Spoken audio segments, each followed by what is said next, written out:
David knew that we make choices more than anybody. David knew that life was about a lot of choices that we get to choose, and the whole Bible confirms that. It's not just David. You can look at various people in the Bible. You got a guy like Lot, very early in the Bible, Abraham and Lot. Lot makes a decision based on what he saw. He looked, he said, that looks great. I'm going to get me some of that. The word actually says, when you go back and you read it in Genesis 13, he chose for himself. Which means two things. He chose for himself. Irrelevant of anybody else. This is about Lot. And there's no indication that he ever says, like Abraham does, he never says, God, that looks really good. Is that the dot? He never asked God. He chose for himself on two levels. One without God, and for himself. Be careful of those decisions. Yes, we do need to make decisions based on our needs and things like that. But very few of God's direction and God's decisions, the things that he shows us, are for us alone. They are for us and others. If others are not being impacted in a positive way, to some degree, we need to question and hold on. Is this God or isn't it? Because God's plan involves blessing around us as well as in us. So we need to be careful we keep a certain balance that way. Balaam. You may remember that story from the Old Testament. It's a great one to go back and read in Numbers. We don't have time to get into it tonight. But he's in Jude, in Peter, he's raised time and time again as a gifted man who sold his gift. He was more interested in making money than he was honoring God with his gift. He makes a choice. It's an unbelievable story. Some night we'll talk about it because I really like that story, and there's so much to be learned, in terms of when the donkey that you've been riding is speaking back to you. The thing that your vehicle speaks back to you and warns you. But you're so busy running after something that you don't hear it, you don't see it, and you beat the thing to a pulp. So there's a great story there. Especially when Balaam wasn't reacting with any kind of surprise that the donkey was talking to him. No. I guess you're saying, as one donkey to another. But I do want to read a couple of verses from Ruth, because I think she models for us making a choice. In Ruth, the first chapter, somebody want to read a couple verses from Ruth, the first chapter? One of the most lovely women in the Bible. I see that hand. Oh, you're just scratching your head. That's the danger of raising your hand and Ruth, the first chapter, verses 16 and 17. You can sing it, you can read it, you can talk it, you can walk it, whatever you want to do. Probably shouldn't sing it, but Ruth 1:16. But Ruth 16 said, and 17. and 17. But Ruth said, "Entreat me not to leave you, or turn back from following after you. For wherever you go, I will go. Wherever you lodge, I will lodge. Your people shall be my people, and your God, my God. When you die, I will die, and there I will be buried. The Lord do so to me, and more also, if anything but death parts you and me." Sheesh. You guys know the story of Ruth? How she's a Moabite, she's not a Jew. And she gets married. Naomi is her mother-in-law, and that's who she's talking to, is Naomi. And Naomi's husband dies, her husband dies, and Naomi says, I'm booking back to Israel. I'm going back to the promised land. And she's basically telling her two daughter-in-laws, don't come with me. Stay here, you're Moabites. What are you going to do up in Israel? Ruth's perspective is, the place is not important, the person is. Ruth commits herself to Naomi with unbelievable words that you just read. Words of covenant. In other words, Ruth makes a choice. I am going to sow into your life. Well, what are you going to get out of it, Ruth? The blessing and the opportunity of sowing into somebody else's life. I've told this to people in ministry for years. Because see, everybody wants their own ministry. I say, you want to try something beautiful? Sow into somebody else's. Sow into somebody else's. And watch what happens. Because see, when Ruth sows into Naomi, she gets Boaz. If she doesn't go with Naomi to a place she's never been to, that she doesn't even necessarily want to go, to a strange culture, a strange people, her heart's desire was a Boaz. Boaz doesn't go to Moab, he's in Israel. She sows into Ruth's life, and she gets herself a Boaz along the way. And that's the line of And that's the line of David, and ultimately Jesus. pretty cool. When I was really young, I had this picture, Bible picture book, and that was my favorite story growing up, and I would ask my mom to read it to me almost every night. She's one of my favorites, Ruth. Hannah's another one of my favorites. Greatest worshiper in the Bible. Give me one, I'll give it back to you. My son. Just give me one. I'll give him back to you. A barren woman. Just give me one.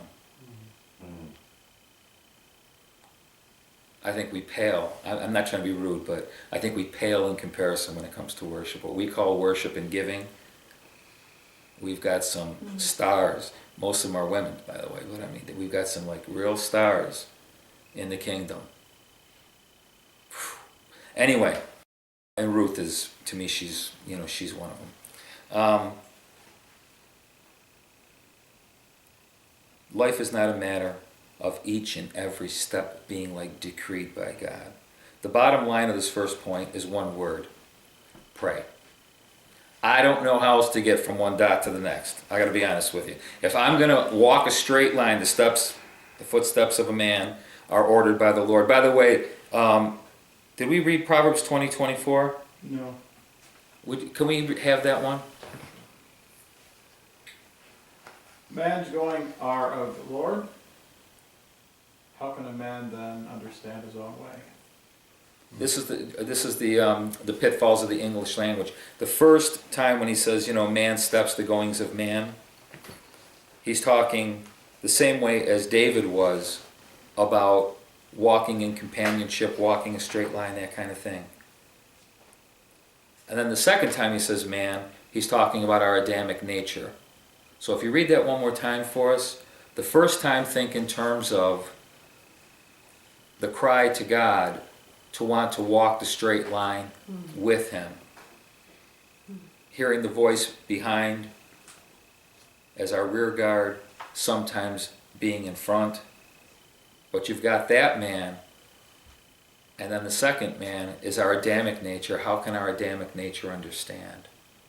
Read that one more time. Man's goings are of the Lord. How can a man then understand his own way? So Solomon is saying this is tricky business, because we do have this Adamic nature that's thinking and operating one way, that doesn't get the ways of God.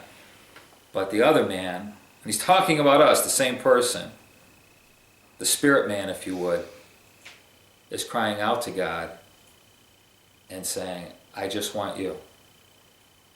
I just want you. I want to hear your voice from behind me. I'll walk. I'll play my position.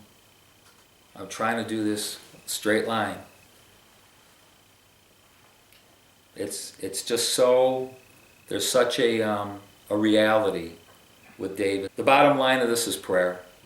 The Word of God tells us that God is a rewarder of those who diligently seek Him.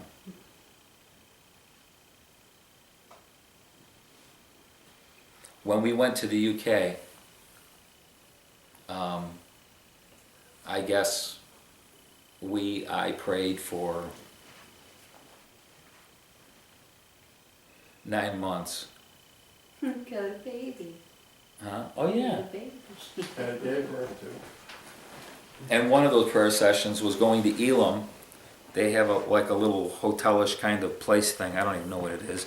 But I went there, asked them if I could, use one of their rooms. And they said, for how long? I said, I really didn't know. And I explained to them I was going into a room and I was going to pray and fast until I got some kind of a word confirmation, something from God about England. If it was a day, it was going to be a day. If it was a week, it was going to be a week. 2 weeks, I don't know. I brought a ton of water with me and went into the room. And I brought my Bible, a couple of the books that I liked. And that's where I was for a week.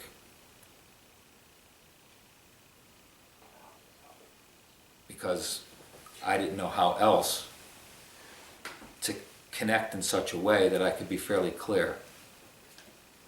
And God made it clear in that particular setting. It was like a puzzle, putting a puzzle together. That was just one of the parts, the things that happened. Strange things that there was no accounting for other than God. And then it was, what was that? And then He spoke clearly. That was this was that kind of thing. But prayer and fasting was a huge part of the decision-making process. To see the next dot. To hear the play clearly. It's not about me, it's about a team. I just want to make sure I'm doing my part.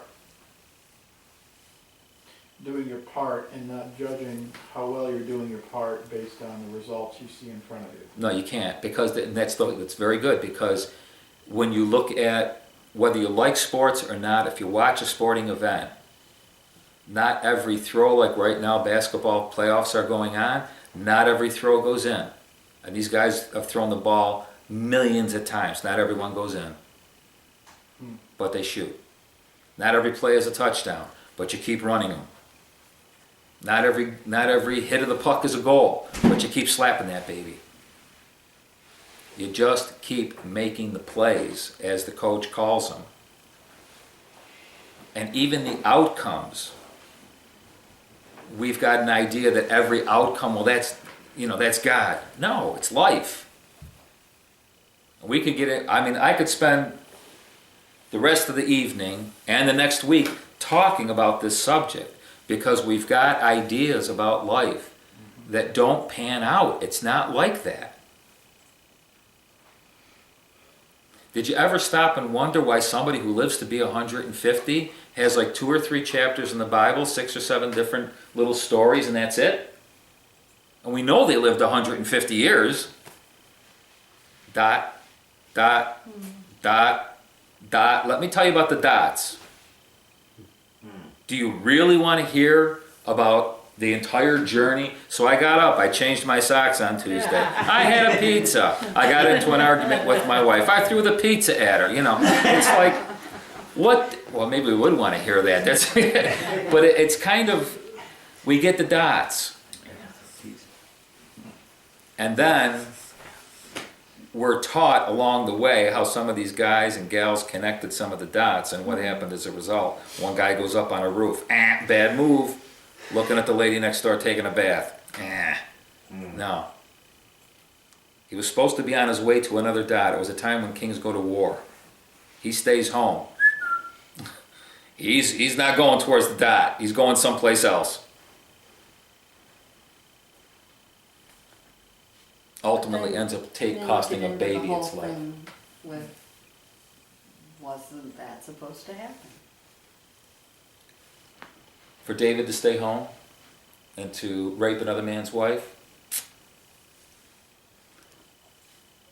If you're asking me, I'd say no. Well, I'm just saying, When you use the word supposed to now.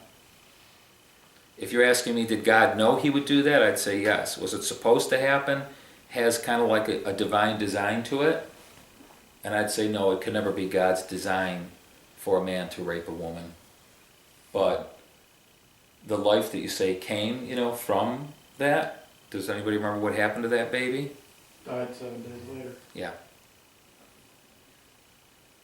And that was to show the enemy that God was a righteous God. Go figure. That God doesn't play favorites. In other words, you're his kid, so you can rape women. I'm a heathen. I can't rape women. Excuse me?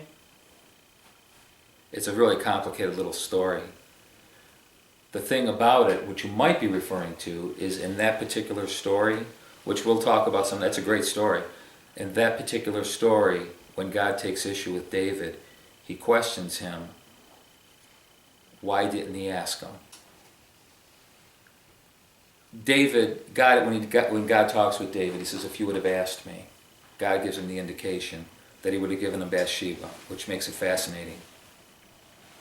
Because she was married to another man. This will kind of take you on this journey of life. Life is not a matter of God's decree, each and every step. Point one.